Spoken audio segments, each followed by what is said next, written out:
క్యాన్సర్‌కి సంబంధించి చాలా మిస్‌కన్సెప్షన్స్ సొసైటీలో ఉన్నాయి. మీ దృష్టిలో వాట్ ఆర్ ద మిస్‌కన్సెప్షన్ అదే రకంగా వాస్తవాలు ఏంటి అనే అంశం మీద మీ దృష్టికొచ్చిన ఎక్కువ మిస్‌కన్సెప్షన్ ఏంటి? ఇంతకుముందు మీరు చెప్పారు క్యాన్సర్ ట్రీట్మెంట్‌కి సైడ్ ఎఫెక్ట్స్ ఉంటాయి. హ్మ్. కొన్ని side effects are irreversible side effects. హ్మ్. అందుకే ట్రీట్మెంట్ తీసుకోకుండా లేట్ అయిపోతూ ఉంటుంది. హ్మ్. ఇప్పుడున్న కరెంట్ క్యాన్సర్ ట్రీట్మెంట్స్‌కి సైడ్ ఎఫెక్ట్స్ తక్కువ ఉంటాయి. క్యూర్ రేట్స్ ఎక్కువ ఉంటాయి. జబ్బు తగ్గే అవకాశం ఉంటుంది. సో అది సర్జరీ కావచ్చు, రేడియేషన్ థెరపీ కావచ్చు, కీమోథెరపీ కావచ్చు, హ్మ్. ఆర్ అదర్ న్యూ డెవలప్మెంట్స్ కావచ్చు. ఇప్పుడున్న ప్రెజెంట్ క్యాన్సర్ ట్రీట్మెంట్స్కి సైడ్ ఎఫెక్ట్స్ తక్కువ ఉంటాయి అండ్ క్యాన్సర్ మీద ఇంపాక్ట్ ఎక్కువగా ఉంటుంది. I think that is myth number 1. Myth number 2, cancer వంశపారంపరంగానే వస్తుంది. మాకెవరికి ఇన్ ఫ్యామిలీ క్యాన్సర్ లేదు కనుక హ్మ్. నాకు ఇది క్యాన్సర్ కాదు, నాకు క్యాన్సర్ రాదు. వాస్తవంగా 10-30% of cancers only can be passed on. వంశపారంపరంగా వచ్చే అవకాశం ఒక 10-20% ఛాన్సే ఉంది. అగైన్ క్యాన్సర్ని బట్టి మారుతూ ఉంటుంది. లంగ్ క్యాన్సర్ జెనెటిక్ అవకాశం almost only 1% or less than 1%. అదే breast cancer 10-15% of breast cancers BRCA1, BRCA2 gene mutations ఉంటే వంశపారంపర్యంగా రాకే అవకాశం ఉండొచ్చు. దీనికి ఒక glaring example Angelina Jolie, a famous Hollywood actress. వాళ్ళ అమ్మగారికి ముందు బ్రెస్ట్ క్యాన్సర్ వచ్చింది. బ్రెస్ట్ క్యాన్సర్ ట్రీట్మెంట్తో బ్రెస్ట్ క్యాన్సర్ నయమైపోయింది. తర్వాత after some years ovarian cancer వచ్చింది ఆవిడకి, వాళ్ళ అమ్మగారికి. దాని ట్రీట్మెంట్ చేశారు, తగ్గింది. Ultimately we lost her mother for stage 4 ovarian cancer. But ఒకే లేడీలో బ్రెస్ట్ క్యాన్సర్ ముందు వచ్చి తర్వాత ఓవరీ క్యాన్సర్ వచ్చింది కదా అని చెప్పి జీన్ టెస్టింగ్ చేస్తే she had the BRCA, breast cancer BRCA1 gene mutation ఉంటే ఇది వంశపారంపరంగా వచ్చే అవకాశం ఉంది. So Jolie also got herself tested and she had the BRCA1 gene mutation.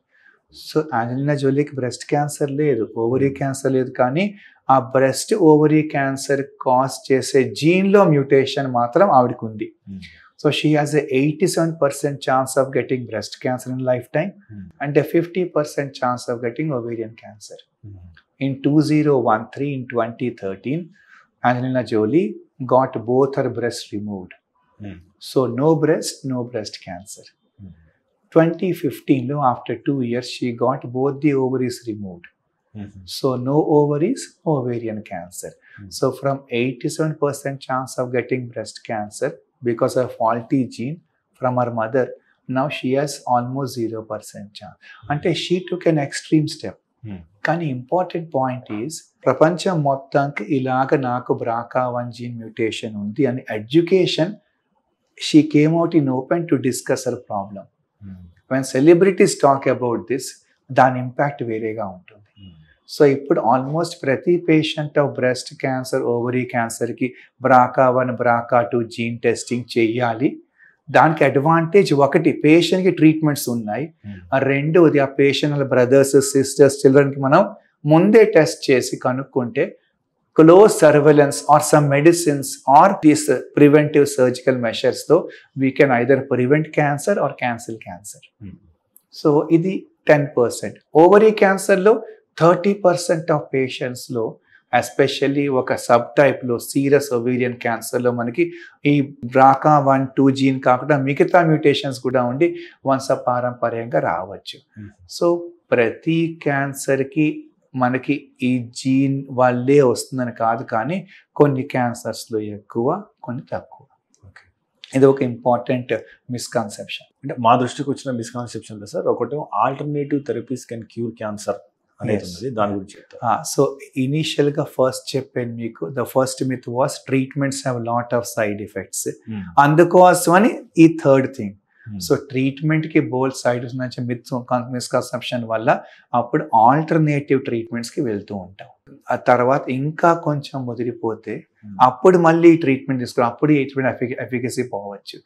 Published literature ప్రాపర్గా ర్యాండమైజ్డ్ కంట్రోల్స్ ట్రయల్ చేసి గైడ్ లైన్స్ ద్వారా ప్రాపర్గా ట్రీట్మెంట్ తీసుకుంటే మనకి ఆ అవుట్కమ్స్ వచ్చే అవకాశం ఉంటాయి. సో మనం ఆల్టర్నేటివ్ థెరపీస్ యాజ్ సపోర్టివ్ ట్రీట్మెంట్తో కంటిన్యూ చేయొచ్చు, కానీ మెయిన్ స్టాండర్డ్ ట్రీట్మెంట్ పక్కన పెట్టేస్తే పాసిబుల్లీ మనకి క్యూర్ రేట్స్ బాగా తగ్గిపోతాయి. తర్వాత ఇంకా క్యూర్ అయ్యే అవకాశమే ఉండకపోవచ్చు. అండ్ స్టేజ్ 1, స్టేజ్ 4 వెళ్ళిపోయాక అప్పుడు ఇంకా ట్రీట్మెంట్ చేయడం బాగా కష్టం. ట్రీట్మెంట్ చేయడం కష్టం, మోర్ నెంబర్ ఆఫ్ ట్రీట్మెంట్స్ చేయాలి, సైడ్ ఎఫెక్ట్స్ ఇంకా ఎక్కువ ఉండొచ్చు, అయినా కూడా మనకి మనిషి దక్కకపోవచ్చు.